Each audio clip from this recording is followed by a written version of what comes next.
Morning भगवान को पाखरे प्रार्थना करुच्छे कि आज दिन आपण मानक पई बहुत ही सुंदर भाव में कटू। Friends good morning. आसतु आज आलोचना करिबा ओडिया व्याकरण विषय रे। तो आम प्रथमे आलोचना करिबा वाक्य विचार। कथारे कहती कही जानिले कथा सुंदर, बांधि जानिले मथा सुंदर।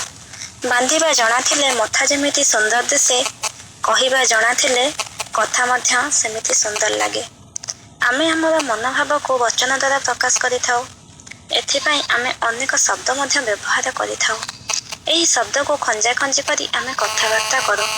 एहा फଳରେ निजर भावना प्रकाश करिबा सहज होइथाय। तबे साधारणतः मनरे प्रश्न आसुछि कि आमे वाक्य काहाको कहिबा। एक बा एकाधिक पद मिलित होई मनर भाव को संपूर्ण रूपे प्रकाश कले ताहाको वाक्य कहा जाए। एबे जानिबा योग्यता कौन। वाक्य रे व्यवहृत करा जाइथिबा पद गुड़िकर पारस्परिक संबंध को योग्यता कहा जाए। उदाहरण बालकटी उड़ुछि, छेली गीत गाउछि। एथिरे कर्ता सहित कर्मर कौनसी सामंजस्य नहीं, तेणु एही वाक्य गुड़ी को अयोग्य वाक्य कहा जिवो। कारण बालकटी केबे उड़ी पारिबो नाही कि छेली केबे गीत गाई पारिबो नाही। जदि कह जाइथांता कि बालकटी दौड़ुछि, सविता गीत गाउछि, तबे एही पद गुड़िकर परस्पर संबंध थिबारु एहाको वाक्यर योग्यता कहाजिवो। एबे जानिबा आकांक्षा कौन। वाक्य रे थिबा गोटिए पद अन्य पद गुड़िकर अर्थबोधकता पई अपेक्षा कले ताहाको आकांक्षा कहा जाए। उदाहरण स्वरूप मदन सहित। एही वाक्यटी पूर्ण नुहे, एहा अन्य किछि कथा को अपेक्षा करुछि।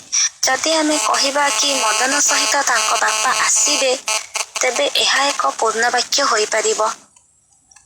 एबे आमे जानिबा आसक्ति कौन। आसक्ति काहाको कहा जाए। वाक्य रे थिबा पद योजना बा सौंदर्य हेउछि आसक्ति। एहा द्वारा काहा परे केउ पद रहिले ताहा वाक्य रे भाव को स्पष्ट भाव में प्रकाश करिवो ताहा बुझा जाए। आसक्ति को मध्य पद विन्यास कहा जाए। उदाहरण होई हेले प्राप्त बुद्धत्व गौतम तपसिद्ध। एही वाक्य रे कर्ता एवं क्रिया थिले मध्य प्रकृत अर्थ बुझा पड़ू नाही। उक्त वाक्य रे पद गुड़िक जहा परे जे रहिबा आवश्यक सेपरि रहि नाहंती, तेणु पदटी को सजाई लेखिले गौतम तपस्सिद्ध होई बुद्धत्व प्राप्त हेले। एथिरे वाक्यर भाव को स्पष्ट भाव में प्रकाश करि हेउछि। एबे जानिबा वाक्यांश कौन। वाक्य रे बुझा पड़ुथिबा निर्दिष्ट अंश को बा निर्दिष्ट केतोटी पद सहित को वाक्यांश कहा जाए। उदाहरण हरिहरଙ୍କ कथा शुणी माँ। एहा एक पूर्ण वाक्य नहे, मात्र पूर्ण वाक्यर एक अंश। हरिहरଙ୍କ कथा शुणी माँ आश्चर्य हेले, एहा हेउछि एक पूर्ण वाक्य।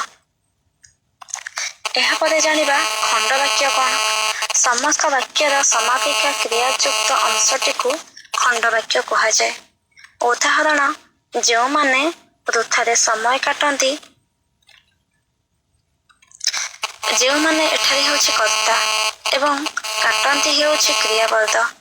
कर्ता एवं क्रिया थाई मध्य एहा मनोभाव को संपूर्ण रूपे प्रकाश करू नाही, तेणु एही वाक्य खंड को खंड वाक्य कहा जिवो। Thank you friends. Hi friends, good morning. भगवान को पाखरे प्रार्थना करुच्छे कि आज दिन आपण मानक पई बहुत ही सुंदर भाव में कटू।